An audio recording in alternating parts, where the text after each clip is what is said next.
राजा प्रताप रुद्र का श्री गौरहरि से मिलन। श्री गौरहरि उपवन में एक वृक्ष के नीचे शयन कर रहे हैं। आपके कमल सदृश दोनों नेत्र ध्यान में बंद हैं।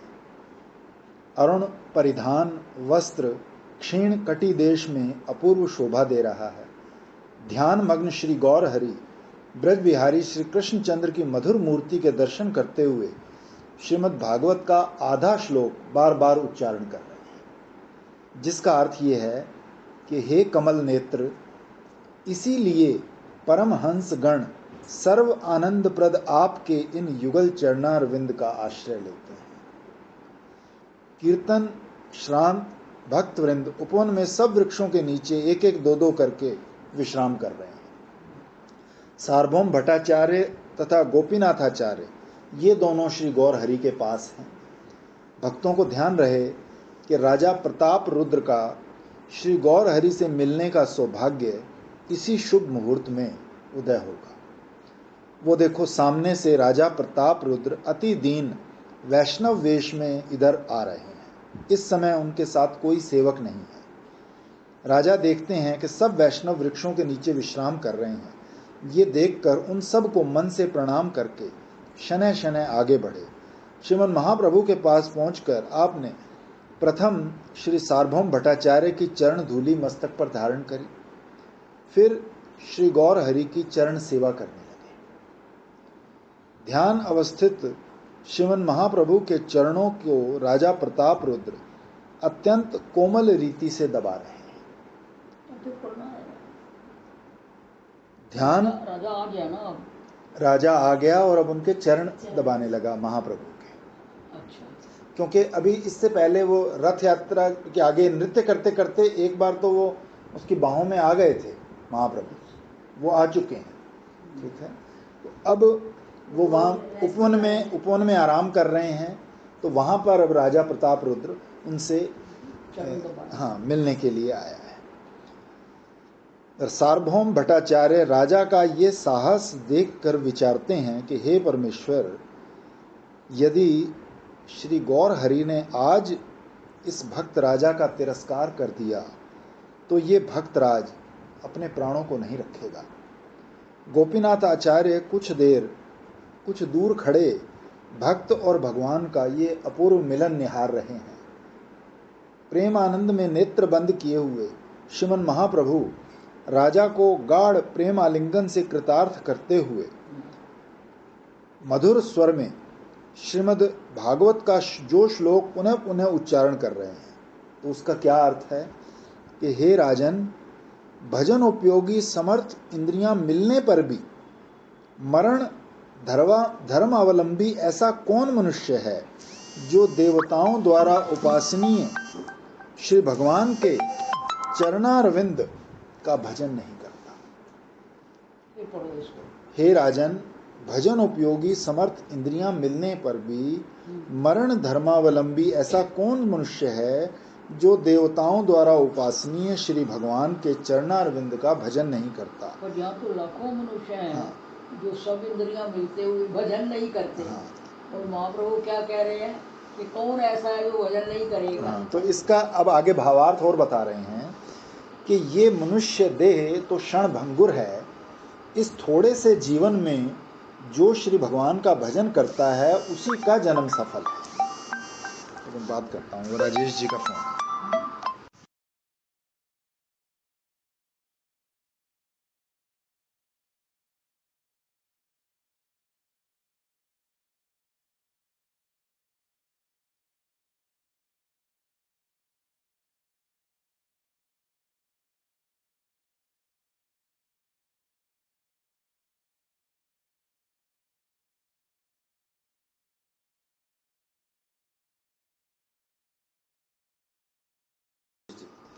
राजेश जी क्या आ रहे आ गए। राय रामानंद भी उस समय वहां उपस्थित थे। वो कुछ दूर पर खड़े खड़े सब लीला देख रहे थे। ये बड़े चतुर रसिक भक्त हैं। उन्होंने राजा को, हाँ जी, राय रामानंद उन्होंने राजा को रास पंचाध्यायी का एक श्लोक बता दिया था और श्रीमन महाप्रभु से मिलने की सब विधि भी समझा दी थी। राजा प्रताप रुद्र श्री गौरांग देव के चरणारविंद की सेवा करते हुए राय रामानंद के कथनानुसार उस श्लोक को बार बार पढ़ रहे हैं। उसका अर्थ यह है, गोपिकाएं कहती हैं कि हे प्रीतम, आपके जन्म लेने से हमारी ब्रजपुरी अत्यधिक जय युक्त हो गई है। जय की देवी को जन्मना, इसीलिए श्री लक्ष्मी देवी भी यहाँ नित्य विराजमान रहकर ब्रजमंडल की शोभा को बढ़ा रही हैं। हे प्राणनाथ, आपके उदय होने से समस्त ब्रजवासियों को असीम आनंद प्राप्त है, परंतु ये अभागी गोपिकाएं आपके विरह सागर में तड़प रही हैं। कृपया करके दर्शन दो हे नाथ। आपकी खोज करने को अब हम कहाँ जाएं? ध्यान रखना, ये गोपियों का झुंड दिशा विदिशाओं में आपकी खोज करने निकलेगा तो आपके ब्रज की महिमा घट जाएगी। इसका भाव ये है कि अन्य देशवासी लोग रोने को देखकर यूं कहेंगे, अरे भाई कोई ब्रज में मत जाना, क्योंकि ब्रजनाथ तो बड़े कठोर हैं, उनकी प्यारी गोपियां तो यहाँ रोती फिर रही थी, इसलिए हे प्रीतम, आपकी निंदा को हम नहीं सुन सकेंगी, आप यहाँ ब्रज में ही कृपया करके हमें दर्शन दो। तो श्रीमन महाप्रभु ध्यान में निमग्न थे, किंतु इस श्लोक रूपी चंद्रमा ने श्री हरि को चकोर बना दिया। इस श्लोक में बड़ा विलक्षण भाव है। कृष्ण विरहिणी गोपिकाओं का इसी मंत्र से आत्मनिवेदन है और उस आत्मनिवेदन के साथ साथ अपने प्रीतम से प्रेम प्रार्थना भी है। तात्पर्य यह है कि ब्रजांगना गण श्री कृष्ण को संबोधित करके कहती हैं, हे नाथ, आपके आने से सब ब्रजवासियों को सुख आनंद है और हम दुखी हैं। तो मालूम हुआ कि आपको प्राण समर्पण करने का फल दुख ही है। अच्छा, तो दुख रहे, परंतु कृपा करके आप एक बार इन विरहिणी गोपिकाओं को अपने विशाल नेत्रों से देख तो लो। इनके ललाट में आपने सदा वियोग ही लिखा है या कभी संयोग भी। प्राणनाथ, और सब दुख दो, पर अपने वियोग का दुख न दो। तुम्हारे से हमारी यही भिक्षा है। कृपया मैं पाठक वृंद देखिए, कृष्ण विधुरा ब्रज बालाओं का कैसा सुंदर आत्मनिवेदन है, कैसी सुंदर प्रार्थना है। भाव निधि, उसमें भी भाव ये है कि तुम्हारी निंदा ना हो। हाँ, यानी अपना सुख तो जो है वो तो है ही गौण रूप से, लेकिन कि तुम्हारी निंदा ना हो कि कैसा प्रीतम है जो सबको विरह से मारता है। तो भाव निधि श्रीमन महाप्रभु उस समय अप्राकृत भाव राज्य में विचरण कर रहे थे। राजा प्रताप रुद्र उस श्लोक को बारंबार पढ़ रहे थे और महाप्रभु पुनः पुनः कह रहे थे, और कहो और कहो। राजा प्रताप रुद्र उत्साहित होकर अब गोपिका गीत के अग्रिम श्लोकों का पाठ करने लगे। तो उनमें से कुछ का भाव ये है। गोपिकाएं कहती हैं, हे गोविंद, आपके विरह में हमारी मृत्यु नहीं होती। हम नहीं जानती आपकी श्रीमुख की वाणी में क्या अपूर्व महिमा है। जब तक वो सुनाई नहीं देगी तब तक मृत्यु भी हमारे पास आने में असमर्थ है। महाजनों के मुख से कही हुई आपकी कथा वार्ता में स्वर्ग अमृत और मोक्ष अमृत की अपेक्षा भी अधिक आनंद है और वो जीवों के लिए परम हितकारी है। आपके कथामृत द्वारा मोह, रोग, संसार ताप तथा आपका विरह ताप सब शांत हो जाते हैं। ध्रुव, प्रहलाद आदि भक्तों की कथा से ये स्पष्ट हो चुका है कि भगवल्ली लीलामृत निमग्न हृदय व्यक्तियों का प्रारब्ध भोग भी नष्ट हो जाता है, जिसको वेद भोगने से ही नष्ट होना बताता है। भावार्थ ये है कि प्रारब्ध भोग अवश्य भोगना पड़ता है, किंतु वो भी आपके लीलामृत नाम रूप गुण धाम के सेवन से नष्ट हो जाता है। इसमें दोनों तरह के वचन शास्त्र में मिलते हैं ना, राम नाम जपे मेटे भाल अंक, इससे लगता है कि प्रारब्ध खत्म हो जाती है। फिर दूसरा भाव ये भी बहुत जगह है कि पूर्व जन्म के सम पापम अवश्य में भोक्तव्य। फिर तीसरा भाव ये भी है कि भाई भोग दोनों का बीच का भाव है कि नष्ट तो नहीं होता पर क्षीण हो जाता है। तीन भाव शास्त्र में बार बार मिलते हैं। इसमें आश्चर्य की बात नहीं। हे दीनबंधु, जिस प्रकार स्वर्ग तथा मोक्ष के लिए कलेश सहन करने पड़ते हैं, उस प्रकार आपके कथामृत प्राप्ति के लिए नहीं सहने होते। अनायास बिना परिश्रम के भक्तगणों के श्रीमुख से आपकी लीलामृत के जो झरने झरते रहते हैं, वही कर्ण कुहरों द्वारा हृदय में पहुंचकर परम शांति पहुंचाते हैं और फिर कोई दुख नहीं रहता। तप्त जीवनम। वन में सिंह के प्रवेश करने से जैसे उस वन के छोटे छोटे हिंसक जीव दूर भाग जाते हैं, वैसे ही जिस जीव का हृदय आपके कथामृत में परिलुप्त हो जाता है, उसके हृदय से काम क्रोध आदि तुच्छ जंतु सब भाग जाते हैं। अहो, हमारे बाबा जी कहा करते थे कि जब कोई बहुत चीज सताए ना, तो आंख बंद करके, वो तो नित्यानंद कहते थे लेकिन हम उनको ही कहते थे, आंख बंद करके नित्यानंद का फिगर जैसे ऊपर ऊपर से नीचे करते जाओ, तो वो इतने बलवान हैं कि वो सब भाग जाएंगे। मतलब कोई भी अपना इष्ट देव जो भी होए, उसका ध्यान करने से वो सब तुम्हारे पाप ताप ले गए। वास्तव में तो वही दाता हैं। ऐसे दाताओं को सब कुछ देकर भी उनका ऋण पूरा नहीं उतरता। क्या कोई ऐसा दाता यहाँ आकर आपकी लीला कथा द्वारा आपको यहाँ आकर्षण करके हमको आपके दर्शन कराएगा? हमने सुना है कि जहाँ आपका लीला गान होता है, वहाँ आप पधारते हो। हे प्राण जीवन, आपके कथामृत तथा आपके नाम गायन का हम तभी परम फल मानेंगी जब साथ साथ में आपका दर्शन होगा। जिस श्लोक का भावार्थ ये ऊपर दिया है, उसी का एक और मनोहर भावार्थ आगे बताया है। गोपिकाएं श्री कृष्ण से कह रही हैं, हे प्राण वल्लभ, आपके विरह में हमारे सामने मृत्यु उपस्थित हो गई थी, परंतु आपके कथामृत को पिलाकर पुण्यवान लोगों ने मृत्यु के हाथ से हमारी रक्षा करी। आपका लीला कथामृत स्वर्गामृत और मोक्षामृत इन दोनों से बढ़िया है। कारण संसार के दुखिया प्राणियों को तथा आपके वियोग जनित कष्ट से दुखी प्राणियों को आपका ये लीला कथामृत मृत संजीवनी का काम देता है और उनके समस्त दुखों को निवारण करता है। अन्य दो अमृतों में ये बात नहीं है। इसीलिए तत्ववेत्ता पंडित लोग आपके लीला कथामृत की बड़ाई करते हैं। आपका लीला कथामृत सर्वव्यापी तथा सब पापों का नाश करने वाला है तथा श्रवण मात्र से मंगलप्रद एवं सर्व अभिष्टप्रद है, किंतु स्वर्गामृत और मोक्षामृत इन दोनों में ये शक्ति नहीं है। अतः पृथ्वी में बड़भागी लोग आपके लीला कथामृत जो है वो स्वर्ग देके फिर नरक में भेजेगा, और जो मोक्षामृत है उसमें कोई आनंद नहीं है, खत्म हो गए, कहाँ क्या होगा। सुना है तुम्हें कई बार मार्कंडे और नारद जी जा रहे थे, वो पहले हंसे और फिर रोए। पृथ्वी में बड़भागी लोग आपके लीला कथामृत का कीर्तन करते हैं। वो कीर्तन करने वाले भूरी दाता कहलाते हैं, अर्थात उनकी बराबर और कोई देने वाला नहीं। आपका कीर्तन करने वाले जगत के प्राण दाता हैं। उनको धन्य है जो आपके साक्षात दर्शन करते हैं या करवाते हैं, उनकी तो क्या प्रशंसा की जाए।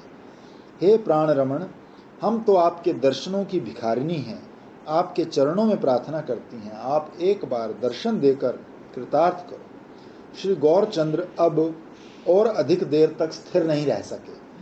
हुंकार गर्जन करते हुए उठे और भूरीदा कहकर राजा को हृदय से लगा लिया। पश्चात श्री गौर हरि नेत्रों से प्रेम गंगा बहाते हुए राजा से बोले, तुमने मेरे को अमूल्य रत्न दिया है, मैं भिखारी सन्यासी हूँ, इसके बदले में प्रेम आलिंगन के अतिरिक्त और मैं क्या दे सकता हूँ। ये कहकर श्री गौरचंद्र तव कथामृतम श्लोक का प्रेम आवेश में पुनः पुनः उच्चारण करने लगे। राजा प्रताप रुद्र भी श्री गौरचंद्र के प्रेम स्पर्श को पाकर नेत्रों से टपर टपर अश्रुपात करने लगे। श्री गौरचंद्र को तब कुछ बाह्य ज्ञान हुआ। नेत्र खोलकर सुमधुर वाणी में राजा से कहने लगे, मेरा हित करने वाले तुम कौन हो, जो मुझको अचानक आकर श्री कृष्ण लीलामृत का पान करा रहे हो। राजा प्रताप रुद्र रोते रोते गौरहरि के चरणों में पड़कर प्रार्थना करते बोला, हे सर्वेश्वर, मैं आपके दासों का दास हूँ, कृपया करके मुझे अपना दासानुदास बनाकर कृतार्थ कीजिए, ये मेरी प्रबल इच्छा है। श्री गौरहरि ने राजा की निष्कपट प्रार्थना से प्रसन्न होकर उनको अपने स्वरूप के दर्शन कराए। राजा आपकी परम मधुर मोहन मूर्ति के दर्शन करके प्रेम मूर्छा में चले गए।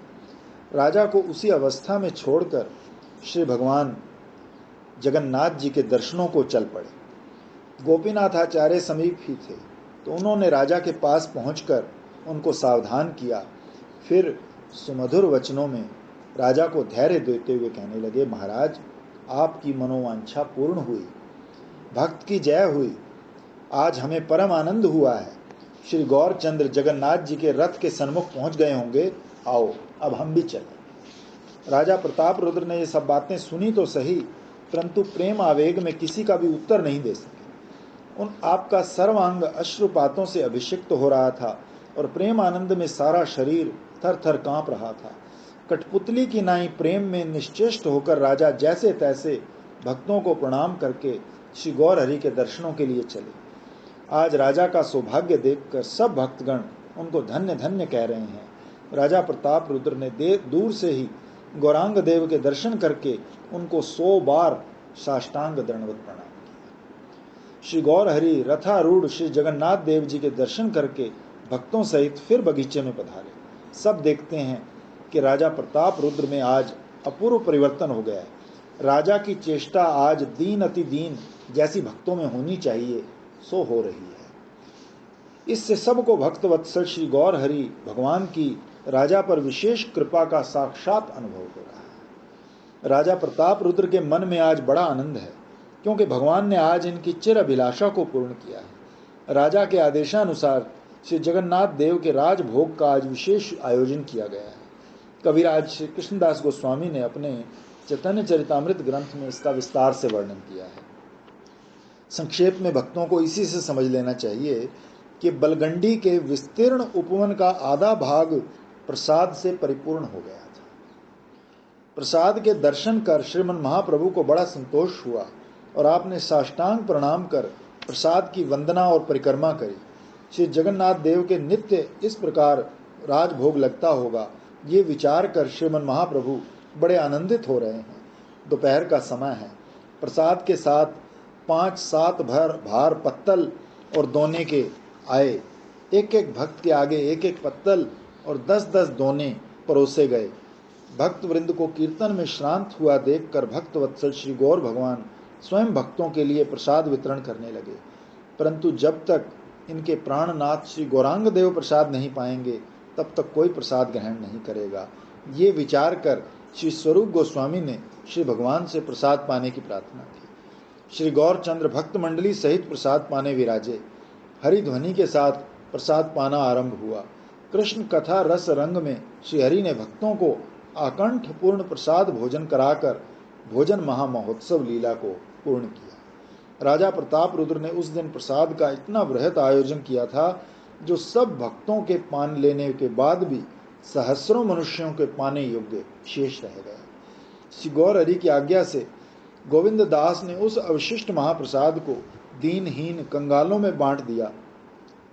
प्रसाद पाकर उनके हर्ष का वारापार नहीं रहा। इससे भक्तों को परम आनंद हुआ। इस प्रकार परम आनंद सहित वन भोजन उत्सव समाप्त होने पर श्री गौरहरि ने भक्तों सहित कुछ विश्राम किया। फिर अपराह्न काल में सब वैष्णव मिलकर रथ को चलाने के लिए चले। प्रथम सब गौड़ीय वैष्णव रथ की डोरी पकड़कर खींचने लगे, किंतु रथ नहीं चला। तब वो हताश होकर नीचा मुख करके एक ओर खड़े हो गए। ये देखकर राजा प्रताप रुद्र ने अपने सब वीरों को रथ चलाने की आज्ञा करी। राजा के आदेश से सब लग गए, परंतु रथ टस से मस नहीं हुआ। फिर मतवाले हाथियों को लाकर डोरी से जोड़ा, अंकुश से उनको प्रहार किया, पर रथ तनिक भी नहीं हिला। अंकुश लगने से हाथी चीत्कार करने लगे। सब लोगों में हाहाकार मच गया, किंतु रथ जहां का तहां खड़ा रहा। ये देखकर राजा प्रताप रुद्र का मुख सूख गया। उनके मन में बड़ी विषम चिंता हुई। सभी वैष्णव और दास खिन्न चित्त थे। इसी समय श्री गौरांग देव बगीचे से उठकर सिंह गति से धीरे धीरे चलते हुए श्री जगन्नाथ देव के समीप पधारे। आपने प्रथम श्री जगन्नाथ देव के दर्शन कर फिर इधर उधर देखा तो रथ के रज्जू से जुड़ा हाथी खड़ा दृष्टिगोचर हुआ। इससे आपको बड़ा कौतूहल हुआ। फिर पूछने पर आपको सब भेद मालूम हुआ। श्री गौरचंद्र ने तुरंत सब हाथियों को वहां से हटाने की आज्ञा दी और अपने सब भक्तों को बुलाकर रथ खींचने का आदेश दिया। फिर आप भी रथ के पीछे जाकर सिर लगाकर रथ ठेलने लगे। उसी समय रथ हड़ शब्द करता हुआ द्रुत गति से चलने लगा। सब लोग जय जगन्नाथ की ध्वनि करते हुए आकाश मंडल को विदीर्ण करने लगे। अति अल्प काल में ही रथ गुंडिचा मंदिर के द्वार पर पहुंच गए। सब लोग श्रीमन महाप्रभु का ऐसा अचिंत्य प्रभाव देखकर जय श्री गौरचंद्र की जय, श्री श्री नवद्वीप चंद्र की जय, श्री कृष्ण चैतन्य महाप्रभु की जय बोलते हुए दशों दिशाओं को गुंजारने लगे। राजा प्रताप रुद्र भी अपने इष्ट मित्रों सहित श्री गौरचंद्र की यह अपूर्व लीला देखकर प्रेम आनंद में मग्न हो गए। श्री श्री नीलाचल चंद्र के सुभद्रा और बलराम सहित सिंहासन उपविष्ट होने पर स्नान भोग आरती हुई। तत्पश्चात श्रीमन महाप्रभु अपने भक्त वृंदों सहित श्री मंदिर के आंगन में नृत्य संकीर्तन करने लगे। आपका अपूर्व नृत्य विलास दर्शन कर तथा आपकी अलौकिक लीलाओं को देखकर सब देशों के लोग श्री गौर भगवान के चरणाश्रित हो गए। अनेक देश देशांतरों से अगणित नर नारी इस रथ यात्रा महोत्सव के दर्शन करने नीलाचल पधारे थे। सब ने अपने अपने यहाँ जाकर श्रीमन महाप्रभु का अद्भुत चरित्र सुनाया, जिसे श्रवण करके सब लोगों का मन श्री गौर चरणारविंद में आकृष्ट हो गया। श्रीमन महाप्रभु श्री जगन्नाथ देव की संध्या आरती के दर्शन करके पुनः बगीचे में पधारे। इस बगीचे का नाम जगन्नाथ वल्लभ है। श्री गौरचंद्र इस रथ यात्रा महोत्सव प्रायः अपनी कुटिया पर नहीं जाते, रात दिन सुंदर उपवनों में नृत्य संकीर्तन में मग्न रहते हैं। श्री गौर भक्तवृंद ने उसी दिन से श्री गौरचंद्र का एक नाम रखा है, प्रताप रुद्र संत्राता। राजा प्रताप रुद्र उस दिन परम आनंदित होकर घर पधारे। संत्राता, संत्राण, संत्राता। भक्तों को ध्यान होगा कि राजकुमार पर तो श्री हरि पहले ही कृपा कर चुके हैं, अब राजा पर भी कृपा हो गई। यही नहीं, राजरानी भी श्री गौर सुंदर की कृपा से वंचित नहीं रही। राजा, राजरानी, राजपुत्र सब मिलकर पार्षदों सहित श्री गौरांग देव का भजन पूजन करने लगे। उसी दिन रात्रि को राजा प्रताप रुद्र ने एक अद्भुत स्वप्न देखा। दिन में जो इन्होंने श्रीमन महाप्रभु के प्रेम विकार भाव के साक्षात दर्शन किए थे, जिसमें संकीर्तन आनंद मग्न श्रीमन महाप्रभु के शरीर में धूल लग रही थी, नासिका से प्रेम धारा पड़ रही थी, मुख से लारें जा रही थी, इसे देखकर और इन प्रेम विकारों का मर्म न जानने के कारण इनके मन में संदेह हुआ कि ईश्वर होकर ऐसी लीला क्यों करते हैं, परंतु ये बात आपने किसी के सामने प्रकट नहीं करी। दया में श्रीमन महाप्रभु जिस पर एक बार कृपा करते हैं फिर उसके किसी संशय को बाकी नहीं रखते। प्रताप रुद्र रात्रि को स्वप्न में क्या देखते हैं, श्री जगन्नाथ देव जी के दर्शनों को गए हैं। वहाँ श्री जगन्नाथ जी के सब अंग धूल धूसरित हो रहे हैं और दोनों कमल नेत्रों से गंगा की धारा बह रही है, दोनों नासिकाओं से जल टप टप पड़ रहा है और श्री मुख की लारों से सब शरीर व्याप्त है। राजा इस विचित्र स्वरूप को देखकर चकित हो गया। विचार करने लगा, हे जगन्नाथ जी, ये क्या लीला है। जब कुछ स्थिर न कर सके तो जगन्नाथ जी के चरणों का स्पर्श करने के लिए झुके, किंतु श्री दयाल देव ने इन्हें बीच में टोकते हुए कहा, राजन, ये चरण आपके स्पर्श के योग्य नहीं, क्योंकि कहाँ तो चंदन, कपूर, केसर, कस्तूरी, इत्र, फुलेल आदि से सुवासित आपका उत्तम शरीर और कहाँ धूल से अटा हुआ, लारों से भीगा ये मेरा ये देह, ये आपके स्पर्श के योग्य नहीं। जब मैं नाच रहा था तब तुम मेरे दर्शनों को गए थे, उस समय तुमने मेरे शरीर को देखकर घृणा करी थी, वही मैं अब भी हूँ। आप महाराज हैं, इसलिए मेरे घृणित शरीर को स्पर्श करना आपको शोभा नहीं देता। ये कहकर राजा के प्रति कृपा कटाक्ष करते हुए मुस्कुरा दिए। उसी समय राजा देखते हैं कि सिंहासन पर श्री गौरचंद्र विराजे हैं और जैसा शरीर उन्होंने संकीर्तन में देखा था वैसा धूल लारों से युक्त दृष्टिगोचर हो रहा है। मुस्कुराते हुए कह रहे हैं, राजन, आपका उत्तम शरीर मेरे शरीर को स्पर्श करने के योग्य नहीं है।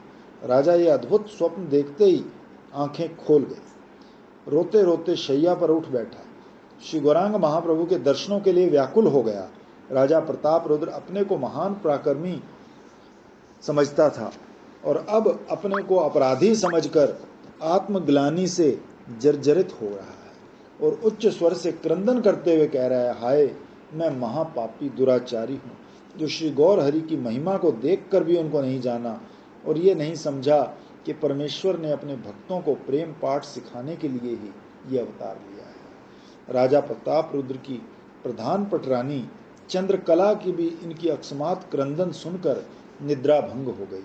वो भी घबराई हुई उठकर आई और राजा से स्वप्न का सब वृतांत मालूम किया। सुनकर ये भी प्रेम में अधीर होकर आंसू टपकाने लगे। प्रातःकाल राजा दीनहीन वेश में जगन्नाथ वल्लभ वन में जाकर श्री गौर चंद्र के श्री चरणों में गिर गए और स्तुति करने लगे। भक्त वत्सल श्री गौर भगवान ने राजा की स्तुति से संतुष्ट होकर उन्हें हृदय से लगाया और मुस्कुरा कर बोले, तुम्हारे को श्री कृष्ण भक्ति होगी तथा श्री कृष्ण सेवा के अतिरिक्त अब तुमको और कोई काम नहीं करना पड़ेगा। तुम सदा श्री कृष्ण संकीर्तन किया करो, तुम्हारे राज्य की रक्षा श्री कृष्ण का सुदर्शन करेगा।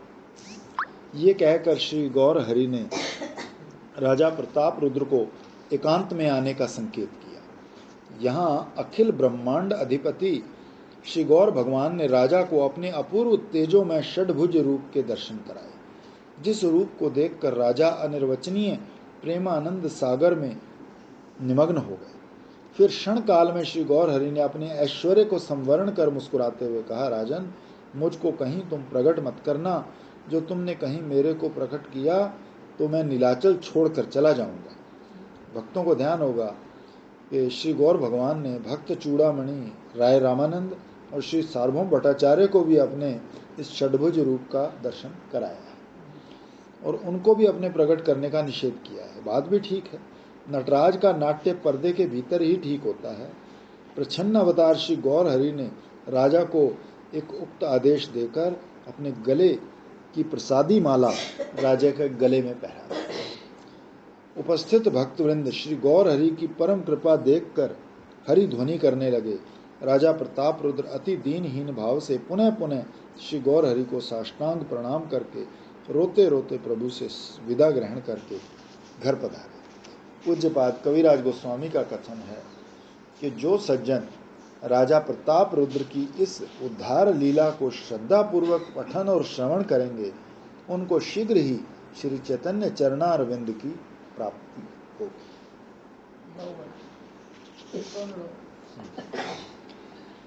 नीलाचल में भक्तों सहित श्री गौर हरि का आनंद उत्सव। श्री गौरचंद्र रथ यात्रा के समय प्रायः भक्तों सहित वन विहार करते हैं। उस समय आपका भाव श्री वृंदावन विहारी का होता है। कभी आप राधिका जी के भाव में मग्न होकर श्री कृष्ण दर्शन आनंद में विहल होकर मधुर नृत्य करते हैं, तो कभी कृष्ण भाव में विभावित होकर श्री राधा जी के दर्शनों की लालसा से कातर होकर प्रेम आवेश में उन्मत्त की भांति दौड़ लगाते हैं।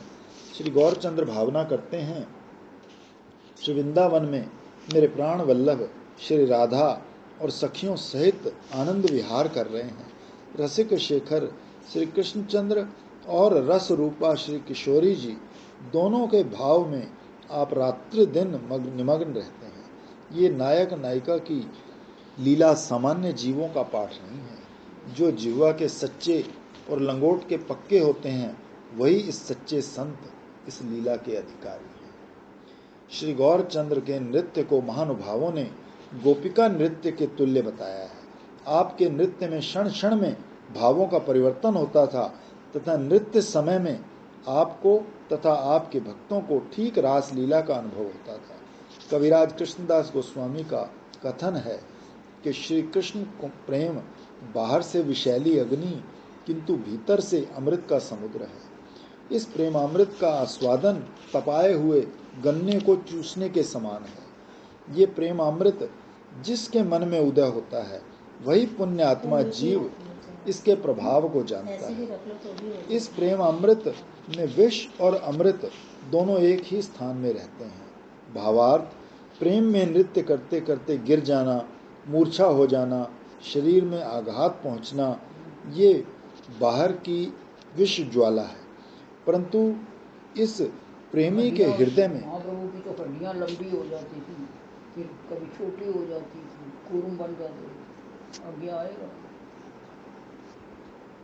भक्त को वो पीड़ा नहीं होती, अन्य लोगों की दृष्टि में वो दुख मालूम होता है, पर भक्त को नहीं। इसलिए रास लीला और श्रीमन महाप्रभु की संकीर्तन लीला का एक ही भाव है और इसमें एक ही रस का आस्वादन है, परंतु कलिहत जीवों का युग धर्म संकीर्तन ही है।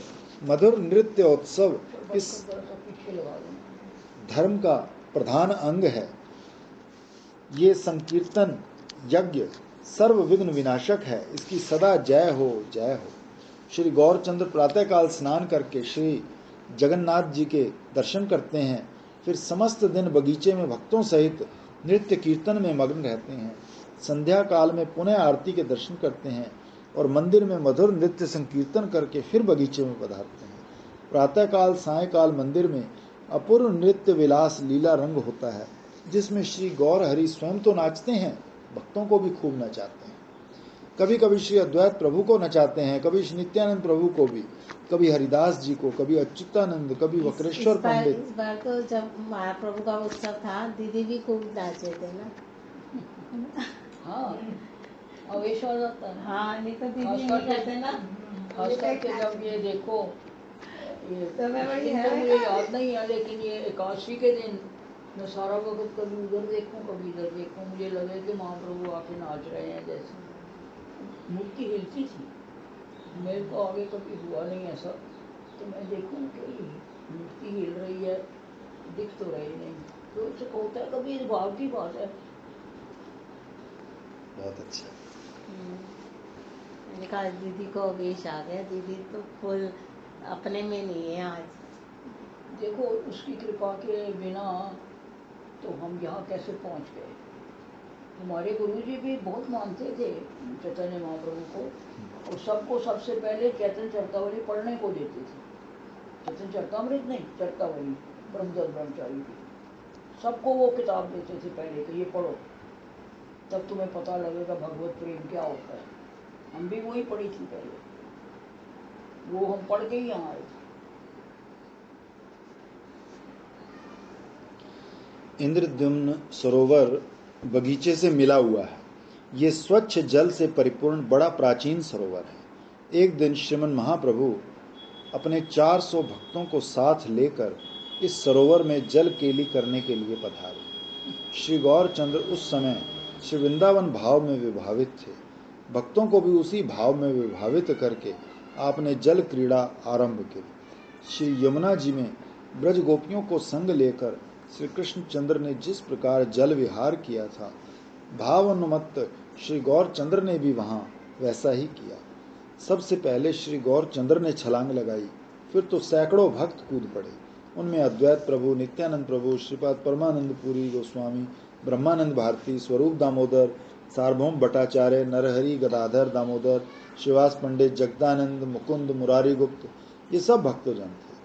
उस समय सभी का बाल्य भाव था और सभी एक से एक चपल दिखाई देते थे। लीला बिहारी श्री गौरचंद्र उस जल विहार में अत्यधिक उत्साह से काम ले रहे थे।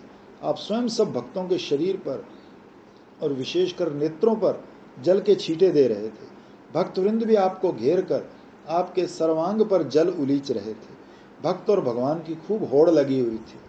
श्री वृंदावन में यमुना जी में सखियों के साथ जल क्रीड़ा हो रही है। भाव मग्न श्री हरि का यही विश्वास था। उस समय की श्रीमन महाप्रभु की निराली छटा थी। दो भक्तों का जल युद्ध आरंभ हुआ। श्रीमन महाप्रभु देखने लगे, कोई हार रहा था, कोई जीत रहा था। तो महाप्रभु प्रकट लीला में गंगा स्नान में भी तो यही कुछ करते हैं। श्री गौर हरि जल में खड़े सब कौतुक देख रहे थे। एक और श्री अद्वैत प्रभु और अवधूत श्री नित्यानंद प्रभु का जल युद्ध हो रहा था। इस युद्ध में शांतिपुर नाथ श्री अद्वैत प्रभु द्वैताचार्य हार कर श्री निताई चांद पर गालियों की बौछार कर रहे थे। गालियां क्या थी, प्रेम भरी पुष्प वर्षा थी।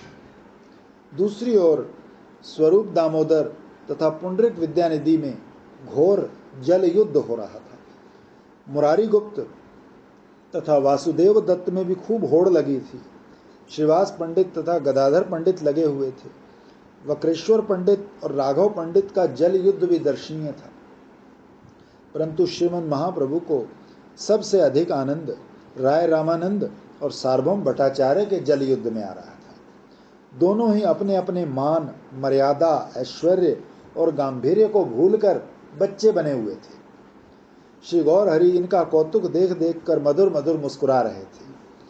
तदुपरांत श्री गौर हरि ने अद्वैताचार्य को पकड़कर जल में ही उनके वक्षस्थल पर विराजमान होकर शेष शाही श्री अनंत भगवान की लीला का भाव प्रकट किया। महाविष्णु अवतार श्री अद्वैत प्रभु भी प्रेम आनंद में निज शक्ति प्रकाश करके स्वामी को वक्षस्थल पर धारण कर सरोवर के जल पर तैरने लगे। ये देखकर समस्त भक्तवृंद, दर्शक गण उच्च स्वर से हरि ध्वनि और जय ध्वनि करने लगे। ये जो 400 भक्तों की प्रभु के साथ में दीर्घ काल की जल क्रीड़ा है, ये भी उनके भजन का एक प्रधान अंग है। वैष्णवों के भोजन में भी भजन है, क्रीड़ा में भी भजन है, शयन में भी भजन है। तात्पर्य यह है कि वैष्णवों के सभी कार्य भजन है। वो जो कार्य करते हैं प्रेम आनंद में श्री कृष्ण सेवा में नियुक्त होकर कृष्ण की प्रसन्नता के लिए ही करते हैं। उसमें आत्म सुख की गंध भी नहीं होती। ब्रज गोपियों की श्री कृष्ण के प्रति अनुरक्ति जैसे काम नहीं प्रेम है, वैसे ही भक्तगण का प्रभु के संग क्रीड़ा करना वृथा कालक्षेपक नहीं भजन है।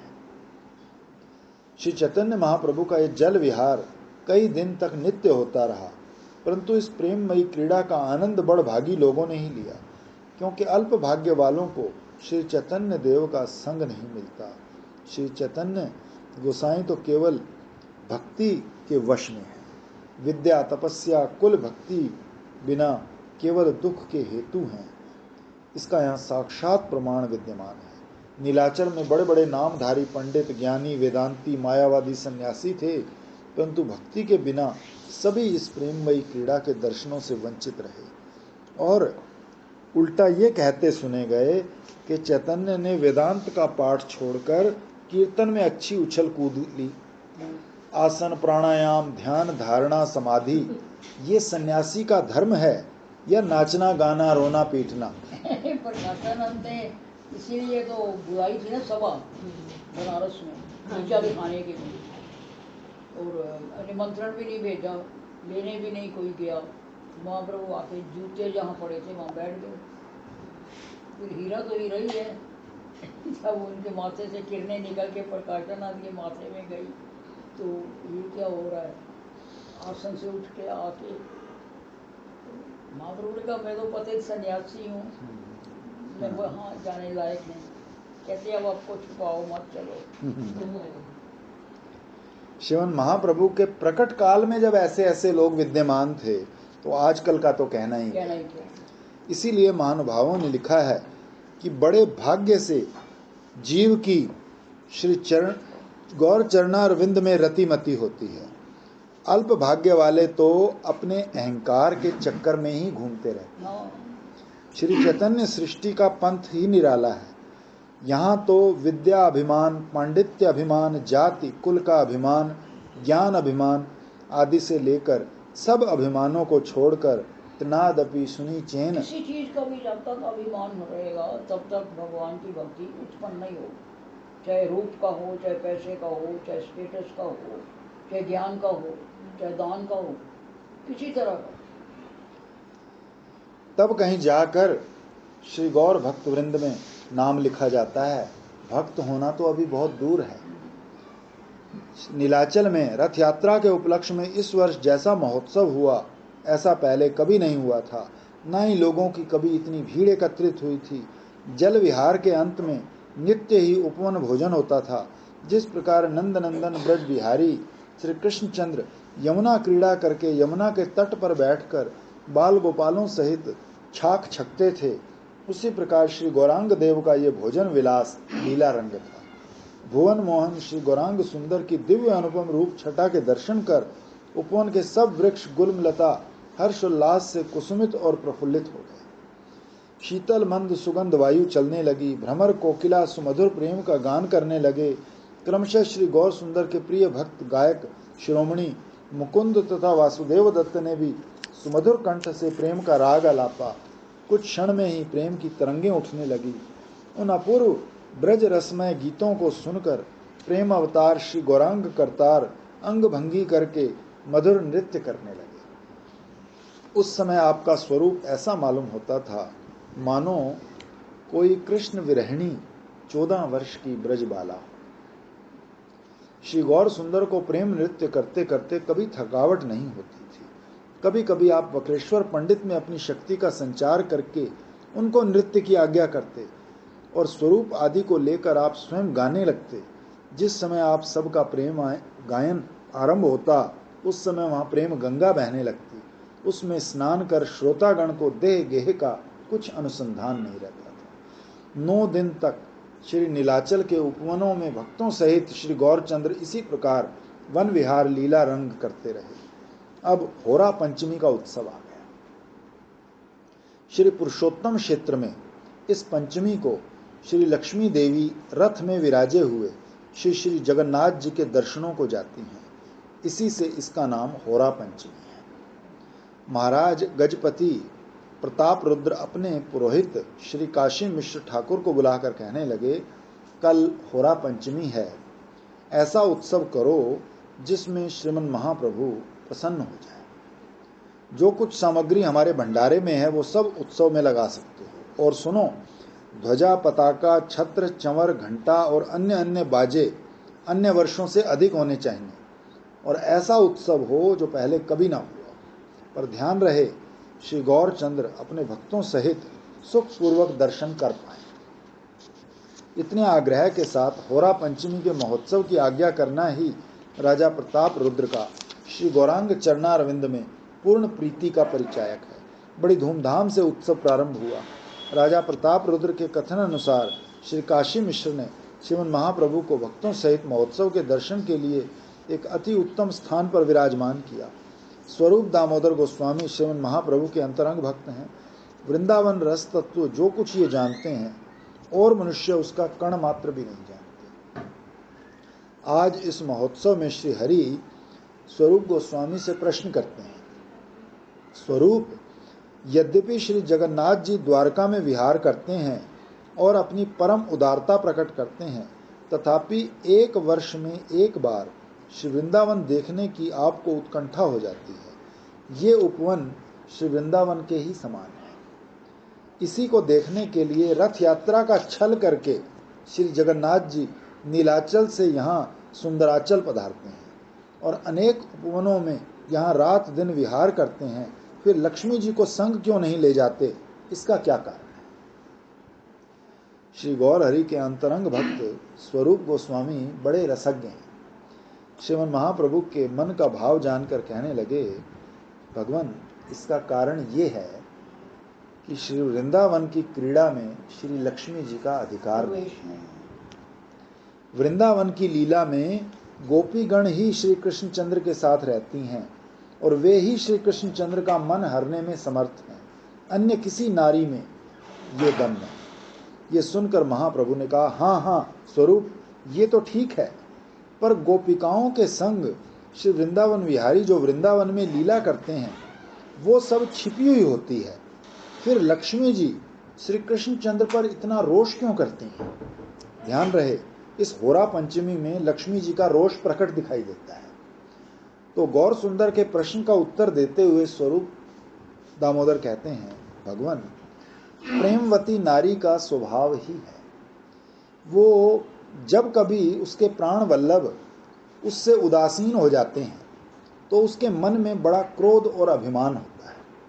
नायिका का क्रोधपूर्ण अभिमान नायक के लिए अति सुखकर होता है। श्रीमन महाप्रभु और स्वरूप दामोदर गोस्वामी में इस प्रकार ब्रज रस की कथा हो रही थी, तो उसी समय क्रोध में भरी हुई श्री लक्ष्मी जी स्वर्ण जड़ित डोले पर चढ़कर 100 देवदासियों सहित श्री जगन्नाथ देव के सिंह द्वार पर पधारी। श्री लक्ष्मी जी की आज्ञा से उन दासियों ने जगन्नाथ देव के सब मुख्य मुख्य सेवकों को बांध दिया और लाकर सबको महारानी जी के चरणों में उपस्थित किया। फिर जैसे चोर पर दंड होता है उस प्रकार सब पर दंड होने लगा और गालियों की वर्षा होने लगी, साथ में मारना पीटना भी आरंभ हुआ। श्रीमन महाप्रभु सब भक्तों सहित ये लीला देखकर हंसते हंसते लोटपोट हो गए। स्वरूप दामोदर गोस्वामी ने फिर कहना आरंभ किया, प्रभु, श्री लक्ष्मी देवी की मान लीला देखकर आप इतना हंस रहे हैं, किंतु ब्रज गोपिकाओं का मान इस मान से अधिक रसमय है। सत्यभामा के मान की अपेक्षा श्री राधिका का मान रसिक शेखर श्री कृष्णचंद्र के लिए अति सुखकारक है। ब्रज कथा के रसिक श्री गौर हरि स्वरूप गोस्वामी के गलबहियां डालकर कहने लगे, स्वरूप, ब्रज में गोपिकाओं के मान को कहो तो सही। स्वरूप गोस्वामी ने उत्तर दिया, प्रभु, गोपियों के मान की प्रेम नदी अनंत धार वाली है। ये कहकर स्वरूप गोस्वामी मान के लक्षण, नायिका का स्वभाव तथा प्रेम प्रवृत्ति की वार्ता महाप्रभु को एक एक करके सुनाने लगे। स्वरूप गोस्वामी रसिक चूड़ामणि हैं, प्रभु रसिक शेखर रसराज हैं और रस तत्व की कथा हो रही है। यथाक्रम स्वरूप गोस्वामी ने धीरा, अधीरा, मुग्धा, मध्या, प्रगल्भा, वामा, दक्षिणा आदि सब नायिकाओं के सब भेद वर्णन किए। धीरा धीरा है ना। श्री गौरचंद्र आनंद में विहल होकर बोले, और कहते रहो, और कहो, और कहते रहो। तत्पश्चात श्री स्वरूप गोस्वामी ने कृष्ण प्राण वल्लभा श्री राधिका जी के अधिरूढ़ भाव की व्याख्या करी। अष्ट सात्विक भाव तथा 20 प्रकार के अन्य किलकिंचित आदि भावों के सम्मेलन से महाभाव की उत्पत्ति होती है, ये भी वर्णन किया एवं महाभाव स्वरूपिणी श्री किशोरी जी के भाव भूषण आदि की विस्तृत चर्चा करी। ये सब कथा भाव राज्य की कथा है। भावुक भक्तों को इसके लिए उज्ज्वल नीलमणि ग्रंथ का अध्ययन करना चाहिए। ये ग्रंथ रस शास्त्र का अद्वितीय ग्रंथ है। अब पुनः लीला प्रसंग पर ध्यान दें।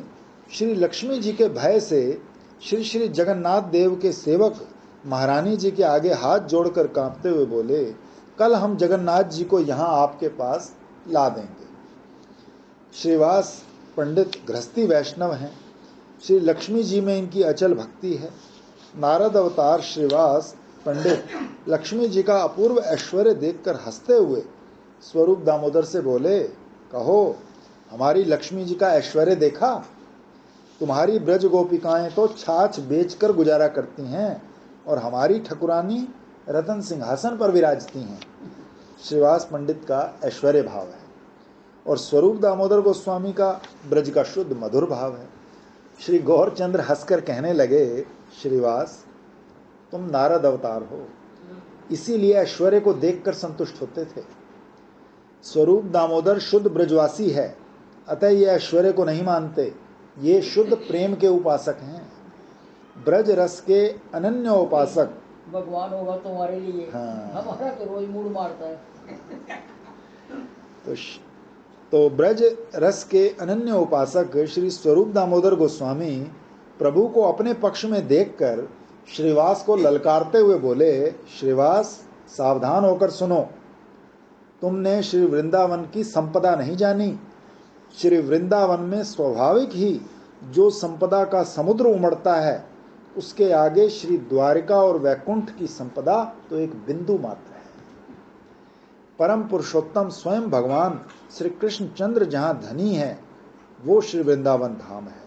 वहाँ की सब भूमि चिंतामणि में है तथा सब मंदिर भी चिंतामणि के बने हुए हैं और दासियों के भूषण भी सब चिंतामणि में है।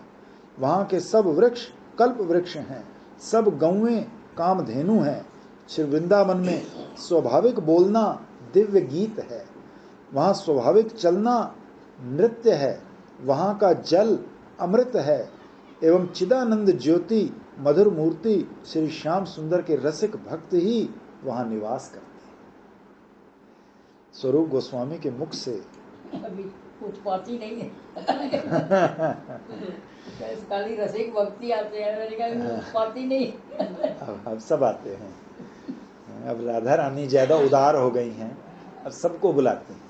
बुलाती है पर भेज देती है वापस। वापस ही भेज देते हैं। उत्पाद ज्यादा दिन नहीं बताओ जाओ। हृतकर्ण रसायन श्री ब्रज महिमा कीर्ति गान श्रवण कर प्रेम अवतार श्री गौर हरि प्रेम आवेश में और कहो और कहते रहो कहकर नृत्य करने लगे। संकीर्तन यज्ञेश्वर का संकीर्तन आरंभ हुआ और लक्ष्मी जी के पास दासी श्री लक्ष्मी जी को लेकर अपने घर पधारे। होरा पंचमी का महोत्सव समाप्त हुआ, किंतु महाप्रभु का नृत्य संकीर्तन महोत्सव समाप्त नहीं हुआ। 4 संप्रदाय बनाकर श्री गौरचंद्र ने भक्तों सहित उस दिन ऐसा प्रेम नृत्य संकीर्तन किया जिससे समग्र नीलाचल धाम प्रेम में हाबू डूबू करने लगा। तीसरे पहर तक गौर हरि का प्रेम संकीर्तन होता रहा, फिर भी ब्रज रस का खुमार नहीं उतरा। अति काल हुआ देखकर स्वरूप दामोदर ने श्री गौर हरि के चरणों में कीर्तन का विश्राम करने की प्रार्थना करी। श्री नित्यानंद प्रभु आज स्वयं भाव में मग्न थे और श्री गौर हरि राधा प्रेम में साक्षात श्री किशोरी जी हो रहे थे। फिर कीर्तन का अवसान कैसे हो? किंतु अंतर्यामी श्री गौर भगवान ने भक्तों के भाव को जानकर निज भाव को संवरण किया। तत्पश्चात सब भक्तवृंदों सहित पुष्प उद्यान में पधारे। वहां कुछ काल विश्राम करके स्नान ध्यान आदि कृत्य किया। इतने में राजा की आज्ञा से श्री जगन्नाथ देव का प्रसाद आ गया, श्री लक्ष्मी जी का प्रसाद भी आ गया। भक्तों सहित श्री गौर हरि ने प्रसाद पाकर श्री जगन्नाथ जी के दर्शन किए। 8 दिन तक इसी प्रकार आनंद उत्सव होता रहा। फिर श्री श्री नीलाचल चंद्र रथ में बैठकर बड़ी धूमधाम से अपने मंदिर में पधारे। उस दिन भी पांडु विजयोत्सव पूर्व की भांति बड़े समारोह के साथ हुआ। श्री गौर हरि अपने परिकर सहित वहां दर्शन कर रहे थे। पट्ट डोरी छिन्न भिन्न हो गई। श्री गौर हरि के संग उस समय कुलीन ग्राम के भक्तिमान धनी जमींदार सत्यराज खान तथा रामानंद वसु भी थे। श्री गौर हरि ने उनसे कहा, आज से तुम इस पट्ट डोरी के यजमान रहे। प्रतिवर्ष बड़ी मोटी डोरी बंटवा कर लाया करो। ये कहकर दयालु श्री गौरचंद्र ने वो टूटी डोरी उनके हाथ में देते हुए कहा, देखो ये डोरी खूब दृढ़ बंटवा कर लाना। इस डोरी में शेष जी का निवास है, जो 10 मूर्तियों को धारण करके श्री भगवान की सेवा करते हैं। सत्यराज खान तथा रामानंद वसु ने गौर हरि की आज्ञा को शिरोधार्य किया, चरण वंदना करी। आज तक इनके वंशधर श्री गौर हरि के कृपा आदेश का पालन करते हैं। रथ यात्रा महोत्सव बड़े आनंद के साथ संपन्न हुआ। श्री गौर हरि भक्त वृंदों सहित 9 दिन तक उपवन विहार करते रहे। इन 9 दिनों में श्री अद्वैत प्रभु, श्रीवास पंडित आदि नदिया के प्रमुख 9 भक्तों ने श्री गौरचंद्र को अपने अपने स्थान पर अपनी अपनी रुचि के अनुकूल भिक्षा कराई। नदिया शांतिपुर से 200 ग्रही वैष्णव पधारे हैं। इनकी इच्छा प्रभु को अपने अपने स्थान पर कम से कम 1 दिन भिक्षा कराने की है।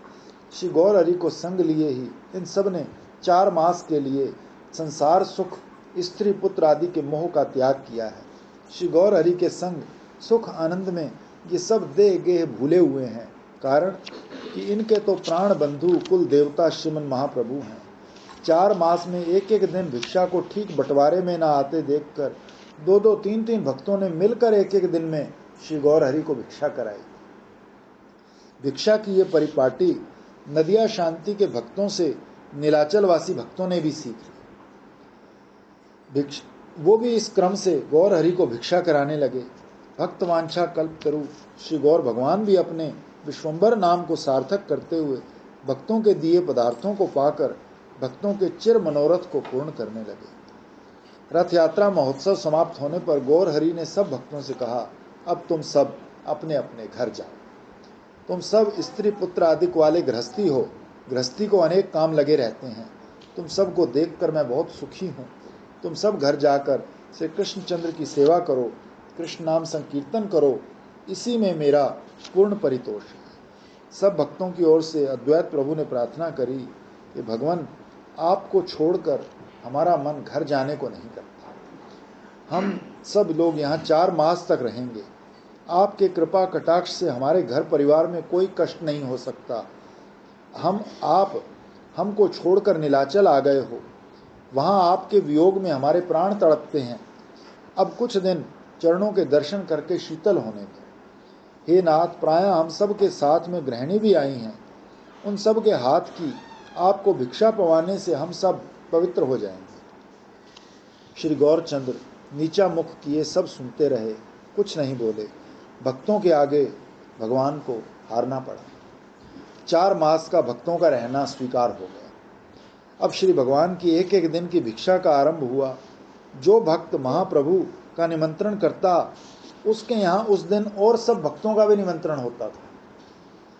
तात्पर्य ये कि उसके आश्रम पर उस दिन एक महामहोत्सव हो जाता था। कोई कोई भक्त जगन्नाथ जी का प्रसाद लाकर ये महोत्सव करता, कोई कोई अपने आश्रम पर पाक बनवाकर महाप्रभु को भिक्षा कराता।